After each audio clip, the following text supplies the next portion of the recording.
Chapter 6b, Graphing Sine and Cosine Functions.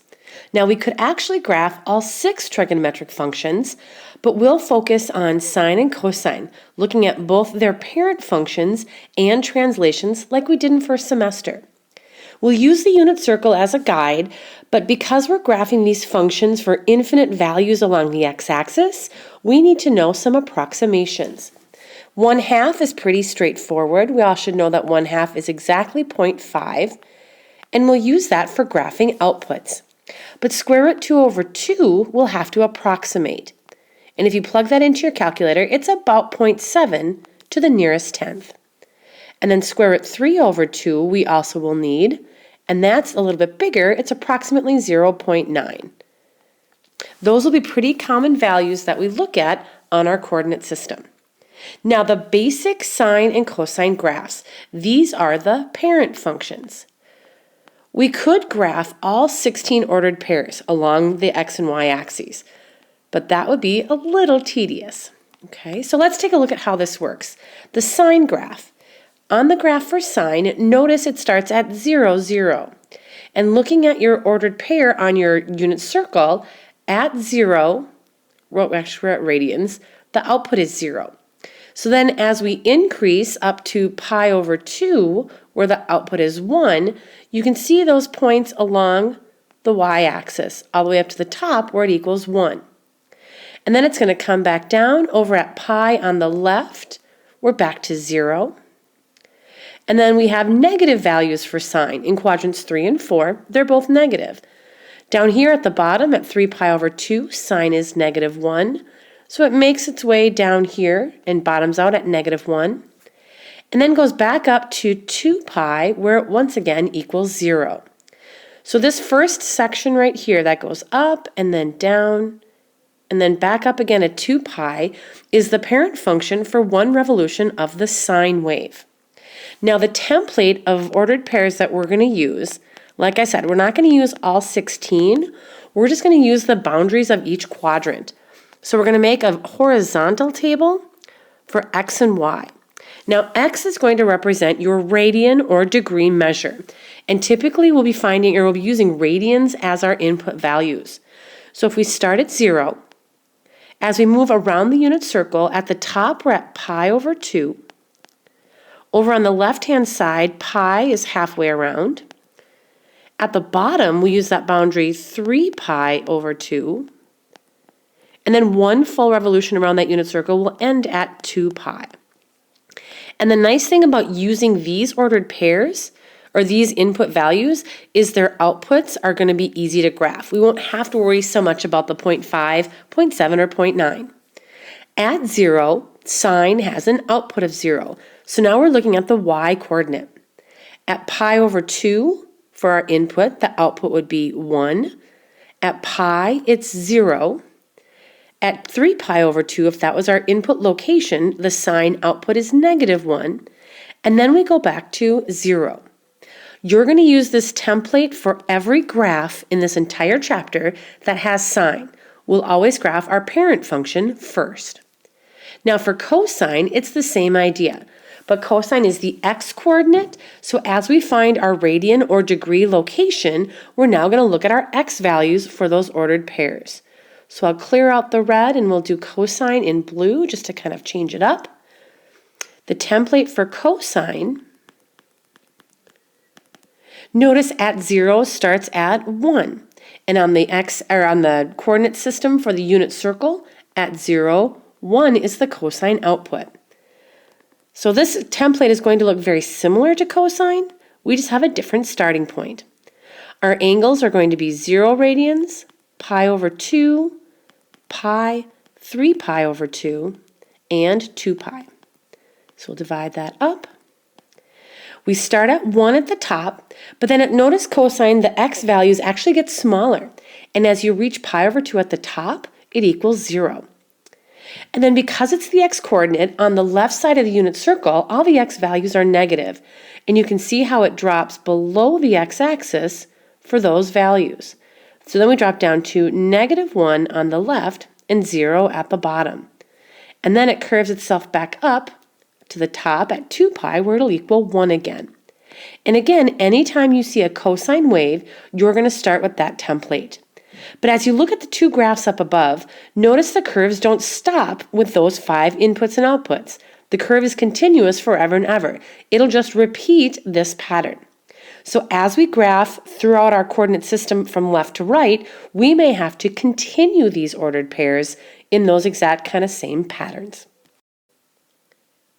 Our focus with this first lesson will be stretching and compressing the graphs both vertically and horizontally. We'll start off by our output values. Amplitude is what will stretch or compress our graph vertically. The amplitude of a function is going to change when there's a coefficient in front of the trig term. And that's going to represent what's called half the distance between the maximum and the minimum values of the function. And it affects our outputs. Now, it can be positive or negative, but the definition for amplitude will be the absolute value of that number. The negative would do something else. It goes like this. Here's our first example. Y equals 2 times cosine x. Because it's 2, we know that it's going to stretch our graph. 2 is greater than 1. Actually, let's not put that first. So a equals 2, and the absolute value of 2 is greater than 1. So that's going to stretch vertically. And that should sound dissimilar to what we talked about back in first semester. So the curve will look similar to the parent function, just kind of stretched up and down a little bit more. To get this value, it's actually pretty easy. What we'll do is we'll multiply our outputs by 2. And that's really all it's going to do to change the graph. We'll multiply our outputs by 2. First, let's make our parent function table. So I'm just going to graph y equals cosine x. And you guys, you just copy the chart that's up above. So we have our inputs, which are going to be our angles, and our outputs, which are going to be the cosine value at those angles. We'll start off with our 5 ordered pairs, 0, pi over 2, pi, 3 pi over 2, and 2 pi. Notice that's all along the x-axis. The y values are going to be cosine, which are going to be 1, 0, -1, 0, and 1. Over on our graph, notice we've got our inputs already defined for us, and they kind of stretched it out nicely. If we count vertically 1, 2, 3, 4 on top, -1 through -4 on the bottom, 0, 1 will start us here, and then I'll go all the way over to pi over 2, and we're down here at the x-axis. At pi, we drop down to -1. 3 pi over 2 back to 0, and 2 pi back up to 1. But notice our graph goes in the opposite direction as well, and we're always going to be required to graph from edge to edge. So if I reverse this process, negative pi over 2, if I think about where that is on the circle, that's the same as 3 pi over 2. And that's going to put me back at 0. Negative pi would be the same as positive pi, down to -1. Negative 3 pi over 2 would be the same as the top of the circle, back to 0. And negative 2 pi would put us back at 1. From here, you want to connect these dots in a curved pattern. This is a non-linear graph. So it's not just going to be straight from -2 down to -1. You're going to want to try to curve it a little bit. So as I draw this, I may have to pause the video and erase just because my stylus pen won't catch it quite the way we want it. If I start at -2, I know it has to curve down and max or bottom out at -1 and come up. And then it's going to continue, go up at 1, drop back down, bottom out at -1, and then back up to 1. So there's the curve in kind of rough form for cosine. Now, as we create 2 cosine, because it's just changing our outputs, our input is going to stay the same. And that's kind of nice. We don't have to do too much change for that just yet. So I'm going to keep all my x's the same order that I had them before. 0 pi over 2, pi, 3 pi over 2, and 2 pi. Divide them up. And now the outputs, whatever your A value is how you're going to affect your output values. Uh-oh, I don't know what I just did. Hang on. There we go. I think I pressed the wrong button. There we go. So now I'm going to take my original outputs and just multiply them by 2. 1 times 2, 0 times 2, -1 times 2, 0 times 2 again, and 1 times 2. It's literally that easy.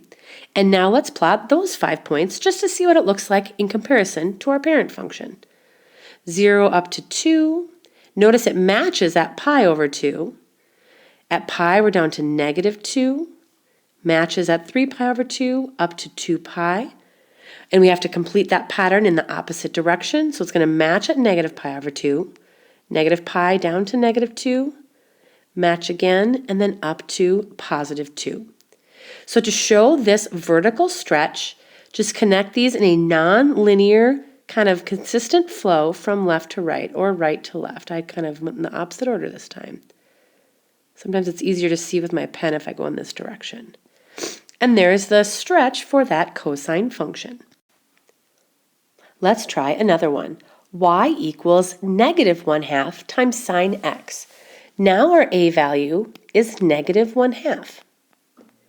So as we describe amplitude, we actually still take the absolute value of that. And the absolute value of a negative number is still positive, but now it's between 0 and 1.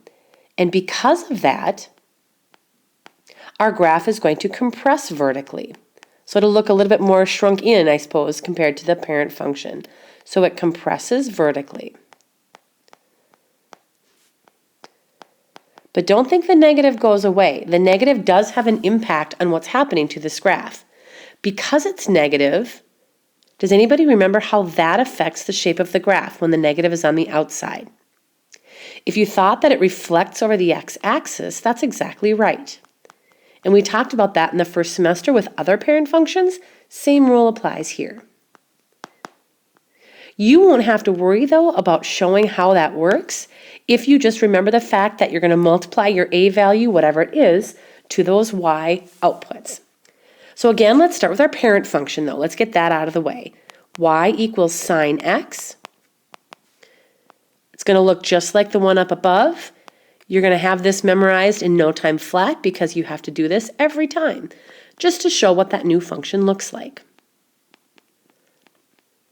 And now remember, the difference between sine and cosine is where we start because we're looking at different coordinates on the unit circle. Sine of 0 is 0. At pi over 2, it's 1. Pi is 0. 3 pi over 2 is negative 1. And 2 pi is 0. So I'm going to challenge you on this one. Pause the video and plot those points. And then see if you can determine what they'll look like on the other side of the graph. And then draw the curve all the way through. Once you have that, press play and see how you did. If you need to make some corrections, go ahead and do so, but just give it a try and see how it goes. All right, how did you do? Notice that this isn't symmetrical over the y-axis like cosine is. So when I went to negative pi over 2, that technically means you're at the bottom of the unit circle, and sine has an output of negative 1. So it's just that continuous curve from negative 2 pi on the left to positive 2 pi on the right. Now, as we think about our new graph, our translated function, that negative 1/2 is only going to affect our outputs. So our inputs stay the same. We'll have, 0, and then pi over 2, pi, 3 pi over 2, and 2 pi. Now our outputs, we have to multiply them by negative 1/2 each time. Let's get that negative in there. So now 0 times negative 1/2 will stay 0. But 1 becomes negative 1/2. So this is going to be kind of tricky to graph. 0 stays 0. Negative 1 times negative 1/2 will be positive, and 0 stays 0. So this graph is going to be tiny. It's not going to be quite as easy to draw as our parent function was. 0, 0, and at pi over 2, we're down to 1/2, so kind of in the middle right there. At pi, we're at 0 again. 3 pi over 2 up to 1/2. Whoops, that's a weird dot. Let's fix that. All right, put that right in the middle there, and then back down to 0. So then on the other side, at negative 1/2, we were currently at negative 1, and then multiply that by 1/2, we're up to positive 1/2.